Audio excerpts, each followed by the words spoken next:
Muted.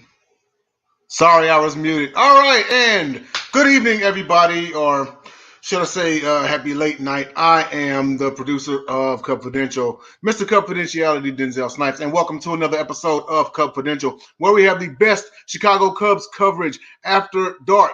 We got a jam-packed show, got some really great topics. Cubs have been winning a little bit nowadays, so we're going to be addressing both series where they came out with a couple of W's. Our man JB Ellis is out this week. He's taking a little vacay. So we've got our backup quarterback in at backup host. Let's bring him in. He's the Rocky Mountain Rebellion leader himself, Mr. Jordan Long. Come on in, sir. Hey, Jay. So we have been winning 2 out of 3 games in these last 2 series. So we've been playing good ball. Apparently, we're up 8-2 on the Brewers, so that's pretty darn good. But like Jay said, or Mr. Confidentiality said, we have a great show for you. This is the best late night Cubs show after dark. Let's bring in our first guest, Jennifer Matthews Lewis, who's going to talk about the Cincinnati series. Hi, how are you? How was back-to-back wins in a series for you? It's about time. I mean, what? We won 4 in a row, so let's go back to Tuesday. I mean, that one was the only one we lost in this series, 5-3. Close game. Close game. They brought it up in the 7th inning, but that's why they say in baseball, it ain't over till the end of the bottom of the 9th, because that's when it's over. Because honestly, it was what it was. However, there was some comical moments in the on the defense with the Cubs or Reds a couple of times. I was laughing. It was like, oh, I'm so glad that's not us.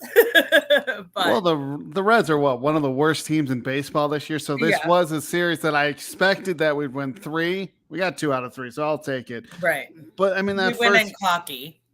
Well, you look at the first game. Yeah, we lost 5-3, but we were down 5-0 at going into the 7th, and we scored 3 runs.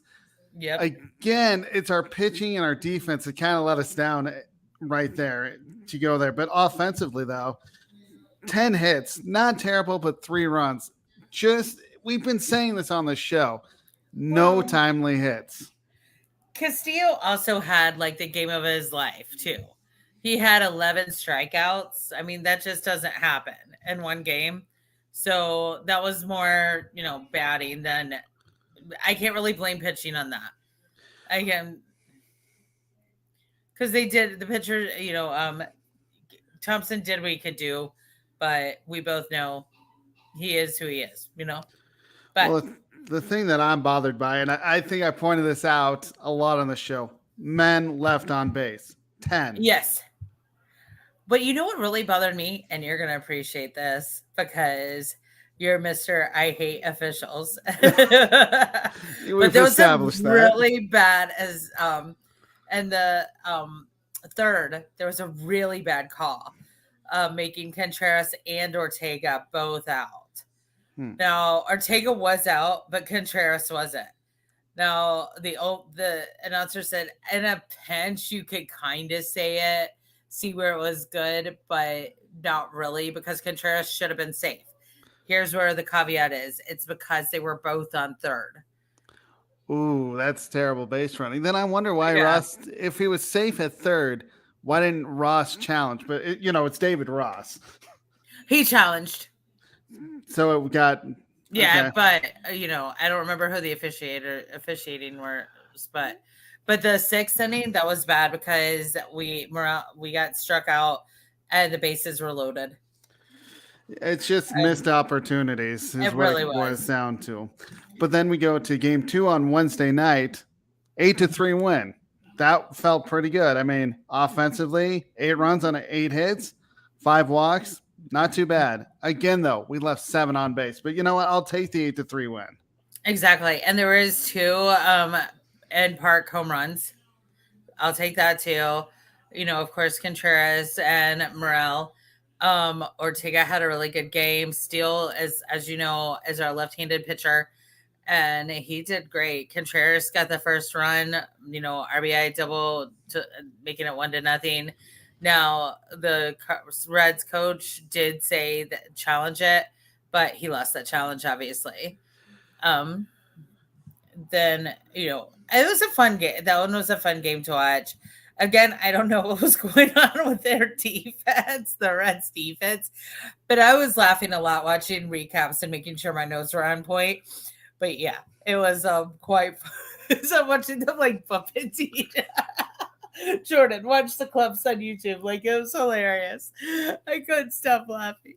Well, there's a saying in all the sports. When you're a bad team, you find ways to lose. When you're a good team, you find ways to win. Exactly. Of course, they found a way to lose. So I'll still take the 8-3. And you were pointing out Steele, 5 innings pitched. He had 6 hits. I don't like the hits, but only 1 earned run. That's what you have to get from your starting pitching. It'd be nice to see that from everybody in the rotation, but Steele has been pretty awesome this year. I mean, Hendricks hasn't been the Hendricks we've seen in the past. Thompson, not the great. Obviously, Stroman's in Iowa, and who knows when he'll get called up. But it's nice to see that Steele's actually picking up the pace there. Yes. And he's done pretty good for us, too. And then we had a great, final game on the 30th. And, 15-7, that was awesome. We can do it. The Reds lose. Yeah, is true. That is true. And it's funny when I looked at our preview on my website at sports-scoop.com for my podcast, I think I had the Reds at maybe above the Cubs, but I didn't expect the Reds to be this bad because you want to compete, and I don't think they're really competing that well. It's just a good thing that we're not Reds fans and we're not doing a Reds show, because what would we have to say about them? I mean, they're worse than us. Right. At least we're not. You know what? I bet John Shearer could find something positive to say. Probably, because he always does. At least he's, the Reds bring us comedic value. We all need a good laugh. If you don't know who John Shearer is, he's on our O show doing the Baltimore Orioles. He's also on a bunch of our different shows here on the Sideline Sports Network. But getting back to Thursday, 15-7. When you look at a box score like that, it almost feels like it was a football game. You don't get 15 runs and you give up 7 and usually win the game. It's usually, you give up 4 or 7 runs and you're going to lose the game. But luckily our offense stepped up, got 15, and we were up 7-0. I like our start. 7-0 going into the 4th. I loved it. That was great. And it was just a fun game. Contreras started off with an RBI double. And, Morel obviously helps. So did Hap. But, it was just a great game. It was fun. It was good to see them out there having fun. Wisdom had a great time. That's pretty much what they are. Well, if you guys if you don't know who Will is, he's on our network with the Basket Bros. He's always commenting on the show. Mm-hmm. He's also on NBA Carousel, as well as he's done a couple of guest spots on the Gauntlet, things like that.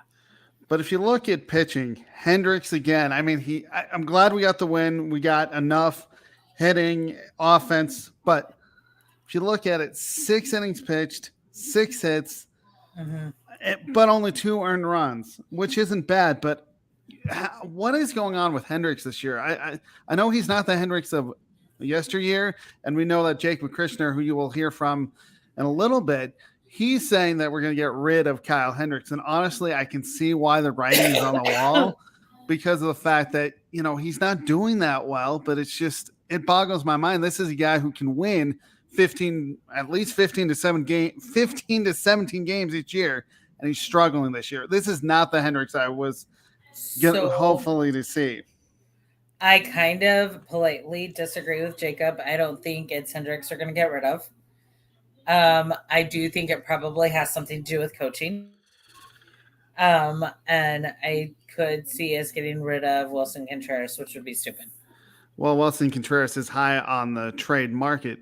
So you're saying that it's definitely coaching /managerial. Do you put that on the pitching coach, or do you put that on David Ross? I mean, I know it's a mixture of both, but who gets more of the blame here? You know me, Jordan. I preach positivity, and I gotta say, I think it's Rossi, because if he's coming at people and I don't know if this is facts or not. Okay, this is just my personal speculation. It's an opinion. I have nothing to back it up on. I'm not in the locker room, not in the bullpen, nowhere near the field, right?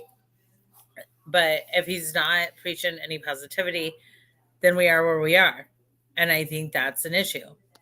And I know people think I'm done with that, but look at what positivity did for the Boston Celtics. Look what it's done for a bunch of teams that shouldn't be where they end up going. Look what it did last year for the Chargers. I mean, the Braves last year. I can see where you're going with that, because in sports, as you and I well know, is the buck always stops with the head coach, the manager. So he is in charge of everything. But I still have to wonder how much blame is there on the pitching coach, because he's the one that works with these guys every single day. I mean, we've seen it constantly that he goes out, talks to these starters, and for whatever reason, sometimes it doesn't help, especially with Kyle Hendricks. So that's where I put the blame a little bit on the pitching coach. But then and I can see that too. But it also makes you wonder, what do they say, when he comes off the field after, a rough inning, or even after a quick inning? What does Ross say to him? That's another question I can't answer. Right. Exactly. I mean, and then you've got to wonder all the turmoil that's going on in the owner's suite in the front office, because there's something going on there, right? We all know that they got their World Series and they just quit caring. But the thing is they don't even need to care for themselves. They need to care for the fans. And that's where I also put, you can blame the Ricketts family, but I also put part of the blame on the general manager, Jed Hoyer, because to me, he doesn't really look like he knows what he's doing. Because, of course, he took the job after our general manager left. So, I mean, it was a weird situation how he got the job in the first place. But I think Jed Hoyers is just trying to do trying to build his team his way, and I just don't think it's working. No, and I get that, and I agree with you. It's not working. Where are we now? I mean, I hate to say that, but where are we? And I don't know. I hope that we can pull it up. I hope that it gets, brought together, because the talent is there, right? Mm-hmm. Like Suzuki just had 2-run hit. Like we were just talking about that in the group chat. And I don't know, like the talent is there. And if they need to think Kumbaya some more. I mean, if you look at it, if the division, I mean, it's not very good other than the Brewers and the Cardinals, but the Pirates are 33-47. Depending on if we win today, we'll be 38 or 33-48. But right now we're 32-48. I didn't expect us to be this bad. Right. No, I agree with you. I don't think anybody expected it to be this bad. And I think that, I mean, I know there's that whole trust the process. Trust me, I'm a Panthers fan. I get it. However, at a certain time, I stopped trusting the process because I realized that owners don't know everything. And coaches don't know everything. And I think it was Jacob, who will be on later, who did say that a lot of these mistakes that are being made by coaching needed to be worked out in the minor leagues. And that's exactly what we've been preaching on the show. And unfortunately, the 4-letter word that JB always likes to talk about, if you don't know who we're talking about, it's David Ross. I don't think he's getting fired. But getting back to the I don't either. Getting back to the Cincinnati series, if you look overall, if you look at offensive numbers, 26 runs, that's great. 41 hits, I'll take that. 11 walks, 28 strikeouts. Again, I don't know what it is with our approach at the plate. We just seem to be free swinging at stuff. I know these guys are young, but still, you got to be more patient at the plate. But I like the 12 doubles. You're getting extra base hits, 5 home runs. Left on base, you're going to have it's natural. You're going to have people left on base. But we had 28. That's missed opportunities. This could have easily been a sweep had we gotten some of those runs home. Right. And what's kind of sad is also the over half of those hits came on the last game on the 30th. And then if you look at overall pitching, we gave up 15 runs, 36 hits. I don't like that number, but otherwise 8 walks. We had 36 strikeouts. That's great. I'll take those any day. 4 doubles. Didn't really give up a lot of cheap home runs. 4 home runs. Right. So now Cub or Dub, the All-Star game is coming up here. We know that Contreras is most likely going to be in there. The question is, according to my sources... Hold on one second. I'm sorry. You're good. I don't know what happened. I apologize. So while she's taking a little break, there's just, technology issues. But getting back to our Cub or Dub, we know that the All-Star game is coming up. Wisdom, Hap, and Horner lead for the positions in the All-Star voting. According to our sources, will they make it to the All-Star game? Will we have Wisdom, Hap, or Horner, as well as Contreras at the All-Star game? I think it's just Contreras.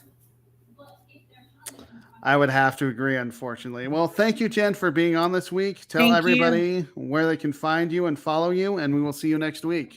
Sure. You can find me on Tuesday nights on 3 Chicks in a Pod at 7:30 Eastern, obviously Cubfidential. Then you can find me on Thursday nights on the Pundits Pundit with Jacob Christner, as well as during the season, NFL Carousel. You can find me on Monday nights on the NBA Carousel.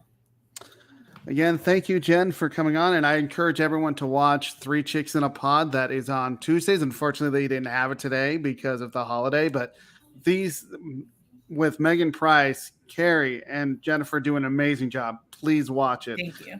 Thanks again, and we'll see you next week. All right. See you next week. Thanks, Jordan. You're welcome. We're going to bring on Steve Schwanda on the show. We have our This Cubs for You, and plus the Boston Red Sox series. What's up, Jordan? You know how I'm doing. I'm still celebrating the Stanley Cup. Well, hey, I'm happy right now because the Cubs just won. I just did my victory shot. I sang a little "Go Cubs Go." I mean, anytime you beat thank you, Taylor. I appreciate it. Anytime you beat the Brewers, it's a good day. As you mentioned, because as you just mentioned, that the Brewers and Cardinals are pretty much the class of the league, and the rest of the division is kind of not great right now.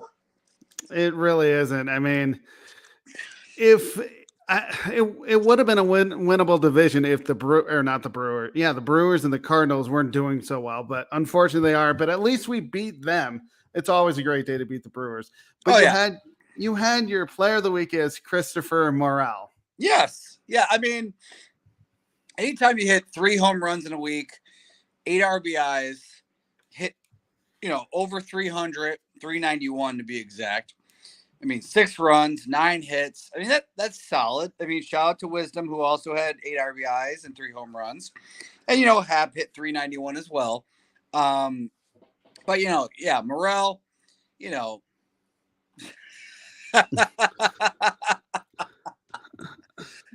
Thank you. I appreciate that. But yeah, I mean, 8 RBIs, 3 home runs, 390 average. That's definitely, this Cubs for you worthy. And I feel like in this season, which obviously it hasn't gone all of our way, obviously, I think Morel is definitely a bright spot. He definitely is. I definitely feel like, and you don't want to get too excited because obviously in 2016 we're like, oh, freaking Schwarber and Brian and Rizzo and we're gonna win 3 of the next 4. I mean that's how fans talk themselves up, right? That is definitely true. Now where are all those guys? Well, one's in Detroit with Baez. Baez is in Detroit. Rizzo's in New York, and Chris Bryant's in San Francisco. Yeah, exactly. So, which is why you should and this is a great lesson. And again, fandom, that first word of fan is short for fanatic, right? Like we're crazy and all that stuff. But that's why you should never take anything for granted. Like you should always enjoy the ride because especially in professional sports, every team wants to win. Every team is paying their players. Every team is paying their coaches. They're paying their GMs. They're paying their strength and conditioning coaches. So you have to enjoy it when it happens. And, you know, I mean, I know Jacob actually posted something on his Facebook not long ago about the Cardinals, about how that's, you know, a franchise you want to emulate. And he's exactly right. You want to be that franchise that is always at least contending. You're not always going to win, obviously, but you always want to be in the discussion. Right. And we were in 2016 and 2017. And after that, it's just things have gotten a little bit south. But like you said, you got to enjoy the ride. I mean, as a Avs fan, I know this isn't a hockey thing, but as we all know, it's been 21 long years since we've actually won. I know you're going through it with the Detroit Red Wings. Yep. But you have to remember the good times. times. I mean, the Wings had a 22-year playoff streak, which is crazy, and then they had 6 years of terribleness. It's like, so you gotta but at least now Eisman's there. There's a plan. They have good young talent. Charles Barkley has said a lot of crazy things, obviously, on the NBA TV. But I think one of the smartest things that he's ever said was, if you're not contending, you should be rebuilding. And I completely believe in that as a professional sports team. The worst thing that you can do in the NBA or in the NHL is be the 8th seed, right? Or if it's baseball, be the wild card every year, right? So you're only going to be there, and you're never going to get better. And that's the worst thing that you can be in professional sports. So I think there's a lot of truth to that. Like, if you're not contending, you should be rebuilding. And that's why. And I live in Michigan, so the Tigers are my AL team, the Cubs are my NL team, and obviously both of them are definitely rebuilding right now, and I'm okay with that because going into this year, I did not expect greatness. I expected a very long summer, and that's what's happened so far, and it probably will continue to happen. Like, today was a really random, crazy day that both the Tigers and the Cubs beat divisional rivals, handily. So it was definitely a rarity. But obviously that's the problem with baseball is 162 games. Even your worst team is going to win, 85. So you're like, we're still going to have some, we're still going to have some positives, right? Or if you're a football team, and I was born in New Jersey, so I'm a Giants fan. So yeah, if you're, if you win 4 or 5 games a year, like, you're terrible, like, you're miserable, right? But hey, in baseball, you might win 95 games, and you're like, well, I had 90 games to be happy about this year. So exactly. So let's go on to a little bit of a happier subject. I mean, not that this isn't happy, but the Cubs actually beat the Red Sox. Won 2 out of 3. 2 out of 3, and not only 2 out of 3, sir, but the one they lost in 11. Right? So, like, yeah. And they lost it 4-2, but they lost it in 11. So when you win 6-5, 3-1, and then lose 4-2 and 11, like, I'll take that, and the first game, 6-5, was probably one of my favorite games of the last month or so. Is they were down 5-0 or 4-0. Excuse me, they were down 4-0 and scored, 3 in the 5th and 3 in the 6th. Like, I love that, especially for a team that's not having a great year, to get down early and still come back. That was one of my favorite wins of the year so far. Like, you're down 4-0 in the 5th. Like, and you're having a bad year and you're against the Red Sox and their lineup, yeah, you might, throw in the towel. So I really enjoyed that. And their bullpen was outstanding in that game, obviously, because they gave up again. They were down 4-0, and then their bullpen did the job, right? The next game, hey, you're 3-1. You score, 2 in the second, and then you kind of, right the ship, and we're fine, right? And then the last game, yeah, you actually scored in the first. You had the lead.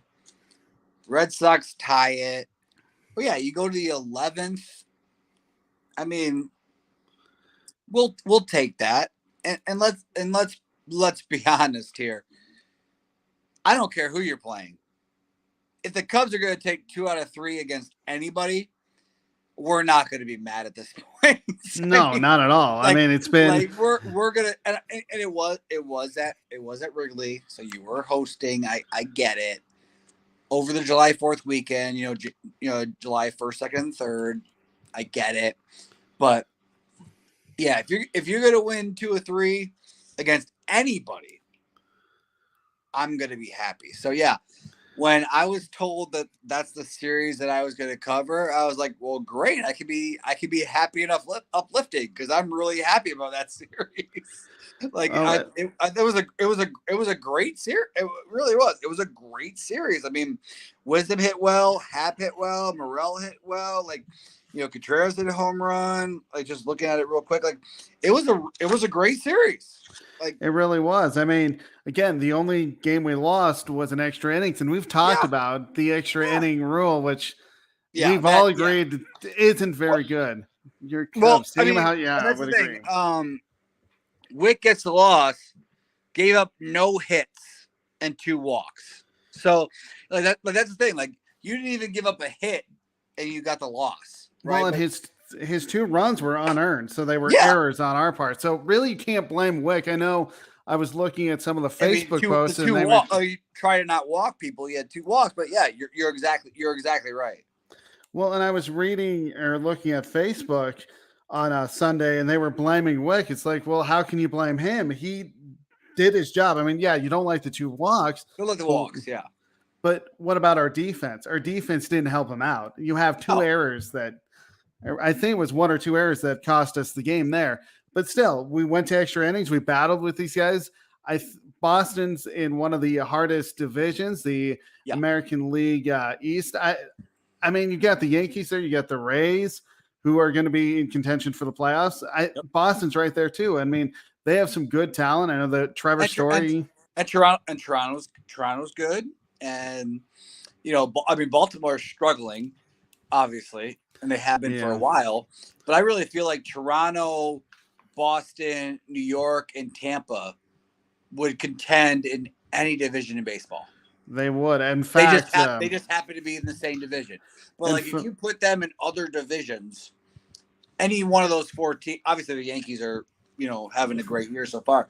But any of those 4 teams, if you put them in any division, they're contending.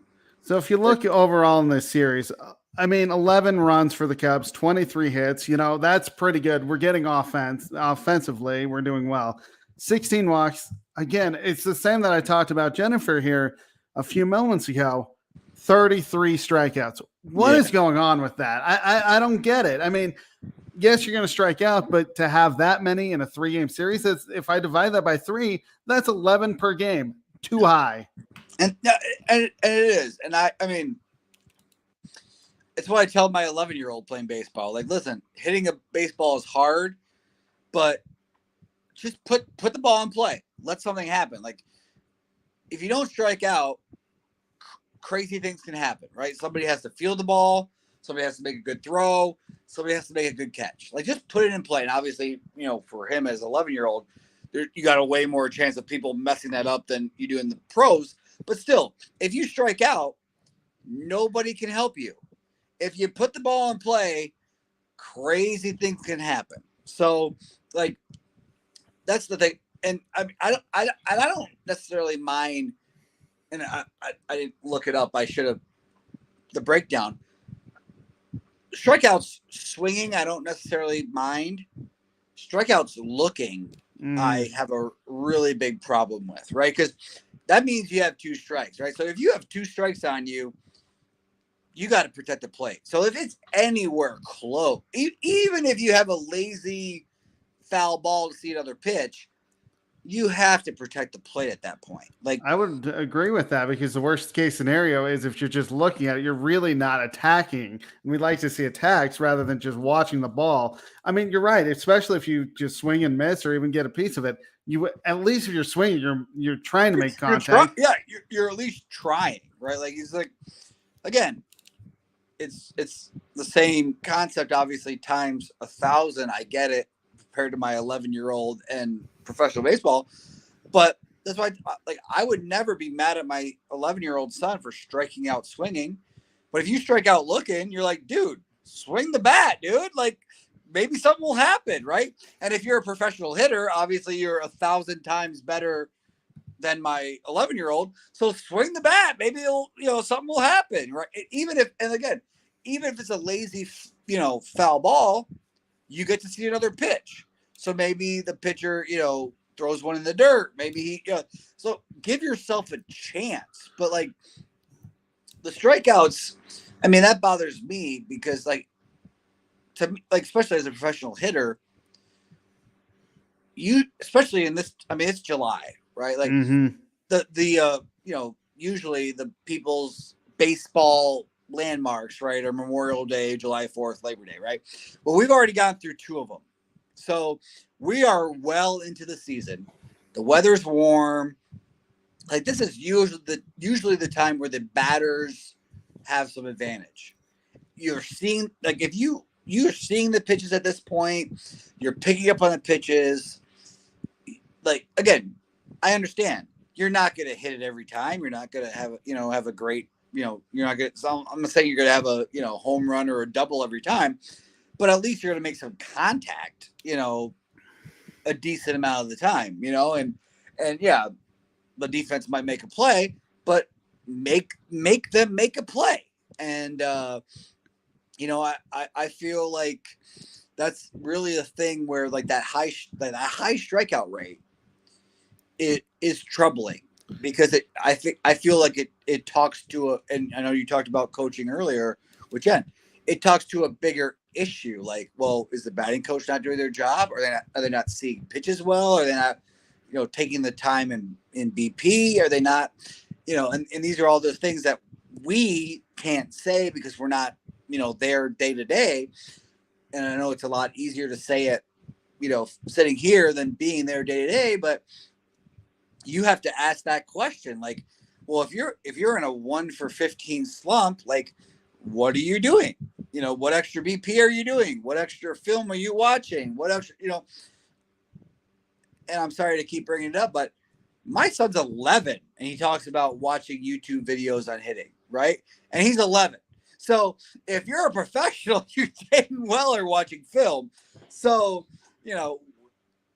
what are you seeing? What tendencies, and these are all the things that, like, if you're a professional athlete, this is your job, that, we pay we pay your salaries. All these people pay your hard-earned money, but it's true. Like, if you're making that much money and this is your job to play this game, you have to be doing these things. Mm-hmm. You have to be taking the extra BP. You have to be watching the extra film. You have to be doing all this stuff because that's what you're paid for. And yeah, I will throw myself in there, us all included. We live too much, vicariously through, professional sports when it doesn't really affect our day-to-day life. But that's fandom, and it's our buying gear. It's us going to the games. It's us paying for the MLB extra innings or whatever. Like, that's what's affording your contracts. So at least give us, the respect of, if you're in a big slump, try to get better. And then if you look at our pitching, because we've talked about pitching, how It hasn't been great this season, but it was great in this series. Yeah. 10 runs given up, 27 hits. I mean, it still bothers me that's 27 hits, but it didn't really cost you that many runs. 10 walks. I mean, that's great. Not many free passes. To a lineup like Boston, if you're, and obviously it will make it simple. If you're giving up basically 3.5 runs a game to a lineup like Boston, I mean, you should be pretty successful. Like that's not pitching. Like that, they're doing their job. Like I'll take 3.5. I'll take 3.5 runs a game every day. I feel like if our pitching staff gives up 3.5 runs a game, we should win 60% of the time. You know, like and we definitely haven't won 60% of the time. No, I've seen that. But you know, the one thing that I do like to see here is the fact that we were getting their batters to swing and miss. 29 strikeouts in this series. But again, I mean, I talked to Jenn about this. What do you think is going on with Kyle Hendricks? I know he didn't pitch in this series, but still, what do you think is going on with him? Because he's not the ace we're used to. Well, I think that's the overall biggest, that's not true. It's not the overall biggest problem. But I do think it's one of the big problems right now with the Cubs is that they don't have someone that they can completely trust as an ace where, hey, every 4 days we're going to bring this guy out and he's going to pitch 7 scoreless and we're going to be good. Now he's had some games like that. In fact, he had an 8 2/3, inning, game like that. But we definitely don't have that guy. And I think we all thought it was going to be Hendricks. At least I did. But we don't have that guy that you're just like, hey, every 4th or 5th day, we're going to throw that ace out and he's going to be good. And part of it can be obviously sometimes about who, we'll just be honest, who are you pitching against, right? Like, are you always going to pitch against another team's ace? Or you're always going to pitch against, the Brewers, Cardinals, Yankees and Red, whatever? Or are you going to pitch against the Reds, Pirates, whatever, right? So there's something to be said about that too. But to not have that stop, gate that you're like, hey, we've lost 2 or 3. Here comes our ace. He's going to shut the door on us, right? Because sometimes in a season, obviously not sometimes, a lot of times in a season, you need that pitcher to be like, hey, listen, our bullpen's tired. Our team is tired. We need to win. Like, you just need to go out there and pitch, 8 scoreless innings of, 2-hit baseball, And, I have him on my fantasy team. Max Scherzer's coming off a DL, and he had like 7 Ks in 4 innings of 2-hit ball today. Like having that guy that, like, even off of the DL, you're like, no, we know that guy is going to shut the door on people, And I don't know. I've never talked to him. I don't know what's wrong with Kyle Hendricks. And I don't necessarily know if anything's wrong with him. Truthfully, I just think that he wasn't the guy that we needed him to be. Like, I feel like he's a really good number 2 starter, but we need him to be a number 1 starter, and thus the problem. So with the All-Star game coming up, I know my sources are telling me that Wisdom, Happ, and Horner lead for their position in the All-Star voting. We know that Contreras is going to go because we need a representative from, one team. But the question is, will Wisdom, Happ, Horner make it as well? Man. I'm a huge Sir Ian of Happ fan, as I'm wearing a Ian Happ t-shirt now. But my first gut feeling, good sir, is that because of the season that they're having, because of where they are in the standings and all that stuff, I feel like the Cubs will be one and done for the All-Star game. Like they have, like you said, they have to have one representative because that's the rule. I do feel because of where they're at and probably deservingly so, if we're being honest, probably deservingly so, is that they probably will be one and done as far as the All-Star game goes. Obviously, I wish that Hap made it. Hey, I wish that Wisdom made it. I don't see that happening. I just feel like you, as Lovey Smith said, they are who we thought they were. Like you are what your record says you are, and they're probably one and done. Thank you, Steve Schwanda, for being on the show. We will see you for Confrontation. Tell everybody where they can find you and follow you. Yes. Easiest way to follow me, Twitter, All Eyes on You, the letter U, All Eyes on You Hoops, also SBAN1720 on Twitter. NBA Carousel during the NBA season. Cubfidential on Tuesday nights when I decide to stay up past my bedtime. I've been on the sip-off sometimes, which I've really enjoyed. I'm still trying to get on 3 Chicks in a Pod at some point. I'm hoping for the best.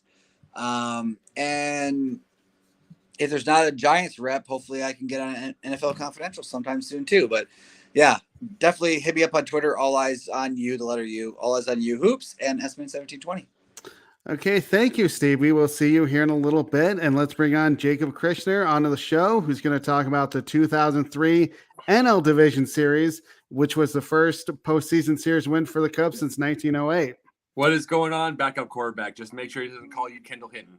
I know, right? Or Drew Lock. I mean, hey, yeah. Kendall Hinton's the worst. At least Drew Lock threw a touchdown once. At least he got more than one basket. Yeah, I was going to say Kendall Hinton really wasn't our backup, but had to be, and that's my point. Through one pass that was caught. But let's get into this 2003 series. Now, going into, just to give people a little history about this playoff series, we actually made the playoffs in 98, 1989, 1984, 1945. Of course, we know what happened in 1945. Lost to the Tigers in 7 games in the World Series. I was there. Hey, I was there. And it was the curse of the Billy Goat. 1984, lost to the Pirates. And I thought this was interesting. Lost in 5 games in the NLCS. 1989, lost to the Giants. 1998, we know it was a remarkable year with the home run race between Mark McGwire and Sammy Sosa, but we were swept by the Braves. Now, the Braves were a great team that year, don't get me wrong. But going into 2003, the Cubs ended the season at 88-74, winning the Central Division by 1 game. Of course, at the time, the Houston Astros were in our division. How much pressure do you think there was in 03 to actually win a series? Because we hadn't seen a series win since 1908. Oh, huge. I mean, gigantic. For one thing, you blew your Wrigley Field game. You know what I'm saying? You blew that. So it's like, there you go again. There's the goat. But see, in my own head, you got to realize with Cubs fans, there's something a bit different. Number one, when you have 84, 89, 93, 98, and then this is 2003, and then you had winning seasons in 91, 2001. You keep going. That's the most winning the Cubs fans had seen since literally like the 20s and 30s. I mean, it's been that bad. So really, you're waiting and you're hoping and you're praying. But until Dusty, and I'm going to keep saying Dusty, until he came, you were just happy. You're just happy to make it. And then after his thing, yeah, exactly. No, that's true. For sure. Believe it. And it's like, I'm going to keep saying, I'm going to forever give Dusty that ring because it started there. The Cubs they were getting Cal Daniels at like 37 years old or something. They were getting those guys. They were getting like lifers, like baseball lifers, all the time for the managers. They weren't getting anybody. It's like you would have your regulars, like a Sean Dunston, like a Mark Grace, you had yours, but then every time you're in free agency or every time that you're trying to get a trade, it's always for someone young and bad or was really good and old. And you never got a Nomar Garcia Parra until Dusty got there. You know what I mean? You never got these guys, a Derek Lee. You never got them. So if you look at the Braves in 2003, I mean, this was a pretty stacked team. You have Vinny Castilla, Hall of Famer Chipper Jones, Javier Lopez, Gary Sheffield, and of course, pitcher John Smoltz, who, he was in my mind, besides Mariano Rivera, probably one of the best closers we've ever seen in this game. Yeah. But you look at game one, Cubs, we won 4-2 as Kerry Wood got the win. Damage happened in the 6th when we scored 4 runs. Atlanta scored one run in the 3rd and the 8th. Kerry Wood, of course, I love Kerry Wood. 7.1 innings pitched, gave up 2 hits, 2 runs, and struck out 11. That's what Kerry Wood did. But if you look at the bullpen worked 1.2 innings and didn't give up a run. Game 2, though, I mean, the Braves tied the series with a 5-3 victory. Game 3, 3-1 win for the Cubs. Now you're up 2-1. I mean, I'm thinking that you have to win game 4. You don't want to have a pressure of a game 5 because if you get there, there's so much pressure to win. It's do or die for both teams. Yeah. Well, no, Kerry. Well, the thing about Kerry Wood, you got to realize there's going to be a whole generation now. See, the next few years, it's not going to matter but it's like there's a whole generation that's not going to know a pitcher hitting because we have University H now. And just a realization when they look back into history, realization that one of the, like when the Cubs playoffs, some of the best hitters in the playoffs were like Kerry Wood and Jake Arrieta. And they're going to be like, huh? Really, pitchers hit? Yeah, pitchers really hit. Yeah, and then they'll be looking back in 1985 in Atlanta with Rick Camp being the closer and hit a home run to get to the 18th inning or whatever. Back in '85, they'll have that's like what it's like. See, the only thing they're going to know about a pitcher hitting is Ohtani. So that's true. These are the times, but yeah. See, I mean, Kerry Wood had not only a great pitching, but I mean, he was Ohtani in that series. He was a tremendous hitter in that series, also. And if you look at game 4, unfortunately, lost a close game, 6-4, going down 6-3 in the 9th. I get it. You're down 3, and you're going against John Smoltz. Yeah. Something tells me we're not going to win that game. And we didn't just because John Smoltz is, a Hall of Fame pitcher, one of the best pitchers in, to close games. He was just amazing. And for those of you that didn't watch John Smoltz, just go and watch some of his highlights for those of you that are too young, because he was one of the better pitchers in the game. Then in game 5, how much pressure do you think there was on the Cubs to actually win that game to say, let's go to the NLCS? I mean, you don't expect it to be truthful if you're so much, you know what I'm saying? And yes, you're completely correct. And I'm going to say this, until I see Hendricks go on a 10-game IL, I'm just thinking that Ross is lying and he's going to be wimping out. He just wimped out on a 3rd inning, that's all. But we'll see if he goes on the IL or not. But anyway, that is the thing about Wood, was the fact that you could use him. That's why I expected him to win a Game 7 when they played Miami, because he had an unbelievable, and then that was just the GOAT. That was just the GOAT right there because he had an unbelievable playoffs. He did. And I know in Game 7 we don't have to get into this story, but I know in Game 7 of that Marlins series, he actually hit a home run in Game 7. Oh, yes, he did.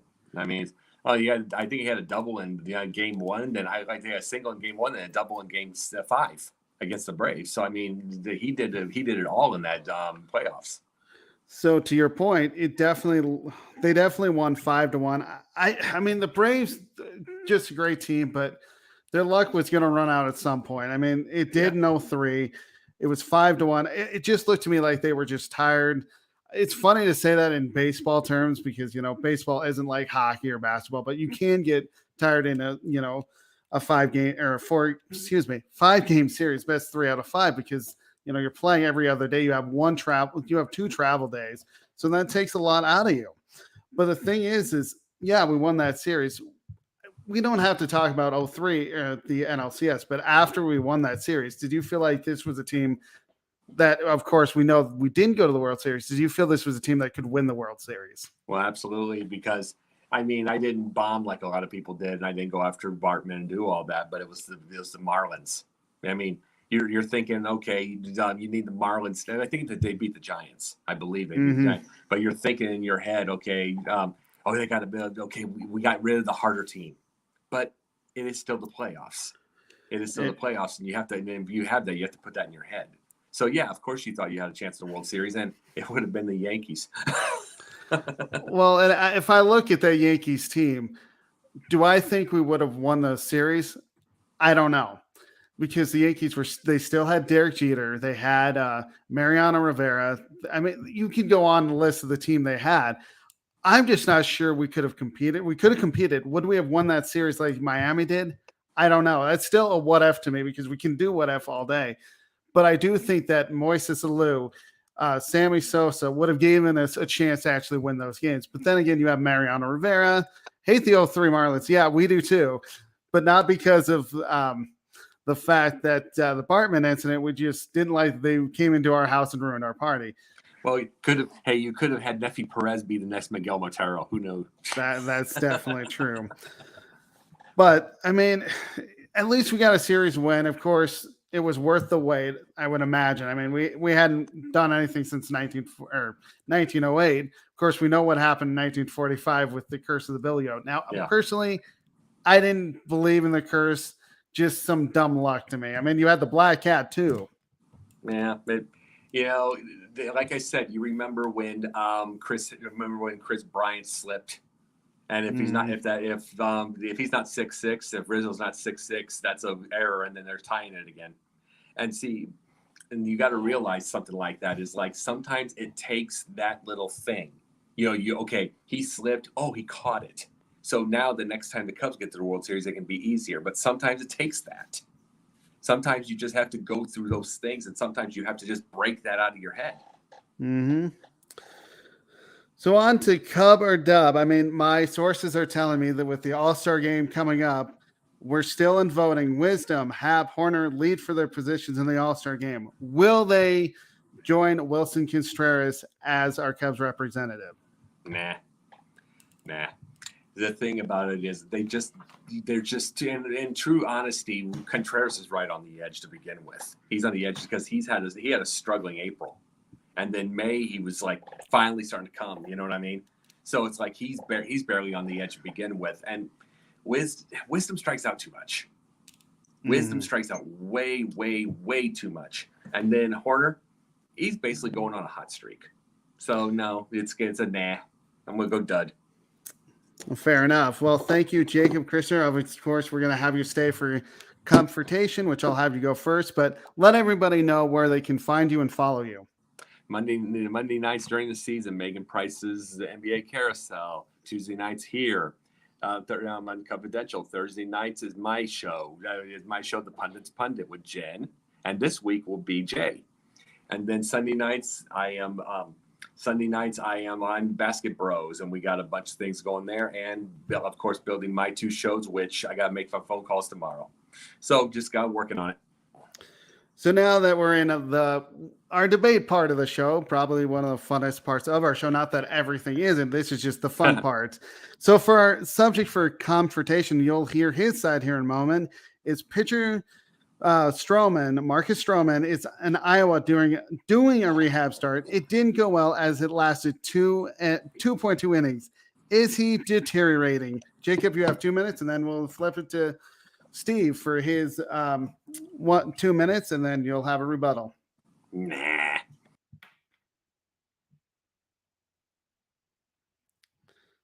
So we're going to have Jacob start his 2 minutes, which starts now. Oh, okay.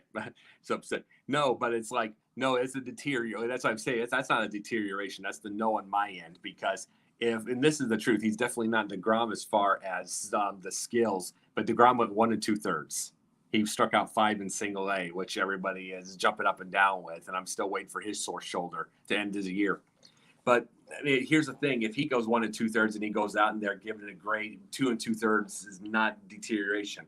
What is deterioration is what he did during the season in the first place, which I was shocked because I thought for sure that he and Hendricks would make a perfect 1-2 punch back and forth, and there 2 times that they did it wasn't good. So the thing about it is the fact, no, 2 2/3 is not that, because the managers now are the managers and everybody else just protect and they bubble wrap. So no, there is no issue with that whatsoever, because it could have been, it easily could have been Scherzer. It could have been anybody else. It could have been a healthy guy, and they're going to go 3 or 4 anyway. And it could get to a point now where 5 innings is, I mean, forget it. We don't have complete games anymore. 5 innings could be, oh my God, the next generation knows 5 innings, and that's great. Oh, wow. So no, that's not the deterioration. Okay, that was Jacobs for his side. We'll go to Steve for his side of the argument, seeing if he believes that Stroman is deteriorating. Steve, you have 2 minutes. Well, thanks for putting that on a T for me, Jacob, because you mentioned Max Scherzer, who in his first start tonight in the major leagues after being in the IL, he went 6 innings and struck out 11. And Stroman went 2 2/3 and gave up 7 hits and took 53 pitches and only struck out 2. My biggest concern, truthfully, is not his 53 pitches and 2 2/3 in AAA Iowa. It's the fact that his last major league outing was 4 innings pitched and he gave up 10 hits and 9 earned. So that's more of my concern. You're semi-right, and I would agree that we thought that Hendricks and Stroman would be the 1-2 punch, and that has not happened. So you kind of proved my point that, yeah, he's not an ace, or he's not even a number 2. But yeah, if you have 7 hits and 5 runs and 53 pitches and only get 2 Ks and 2 2/3 in AAA, yeah, I'm not gonna roll out the red carpet for you. I'm a little worried. A little worried. All right, that was Steve. Now, Jacob, you have a rebuttal for a minute to rebuke what he said. Personally, to me, I you know me by now. It's why I like Hendricks in the first place. And I know he went out. We'll see if it's a sore shoulder or not. But you know me, it's like I am not the guy who likes to see 20. My last 20K I saw was Kerry Wood, and that was great then. And then he blew his arm out for years. I don't want to see that. I want to see. I mean, if they get 10 Ks naturally, I'm fine. But I don't care about the Ks. I want to see placement. I want to see ground balls. I want to see quick innings. That's what I want to see. And it's like, you're right, but the thing you are right on, though, and I will say this, is he had 53 pitches with those those 2 2/3, and he had only 2 strikeouts. So what was he doing with it? It means he was out of control. So my biggest thing is, no, I don't think that's a deterioration, only because of DeGrom, and they made him 1 2/3. So no, that doesn't mean deterioration. That just means lack of control of how he handled it. But we got to see how he does when he gets back, and with the Cubs hitting now, they're going to need him. More, they're going to need him getting more control, need him to hit some more innings, because who knows, we might lose a couple of pitchers we've had some injuries in the last couple of days, so we'll be seeing it. All right, now Steve, you have 1 minute to rebuttal what he just said. Yeah, and actually we talked about it. So he had 50. I want to make sure I'm right. 53 pitches, 34 strikes, but only 2 strikeouts and 1 walk. So to me, and again, he gave up 7 hits and 5 runs and 2 2/3. So to me, what that tells me is that you're working a lot of deep. Obviously, I wasn't in AAA Iowa. I didn't see the game. But what that tells me is that you're probably working a lot of deep counts. To only walk 1 and strike out 2, but you threw 34 pitches or 34 strikes in your 54 pitches. 53 pitches, excuse me. That tells me that you got a lot of deep counts, which, especially against AAA pitching, you're not attacking. You're not first pitch. Taylor, nobody cares about you. So you're not attacking first pitch strikes. You're not pitching ahead. And especially in that situation, if you're Stroman, you should be attacking these hitters that are trying to get to where you have been and where you're going to be. I mean, he left right after the game. He didn't talk to the media. He left right after the game to go to Milwaukee because he very well might pitch in the next couple days. So very troubling. All right, that was Jacob and Steve. Let's bring in Mr. Confidentiality to pick our winner. Hey, how's it going, Jordan? Pretty good, man. Both presented awesome arguments. This is a very interesting topic. I like how Jacob had the confidence in Strowman, where it's like, you know what, it's not a deterioration.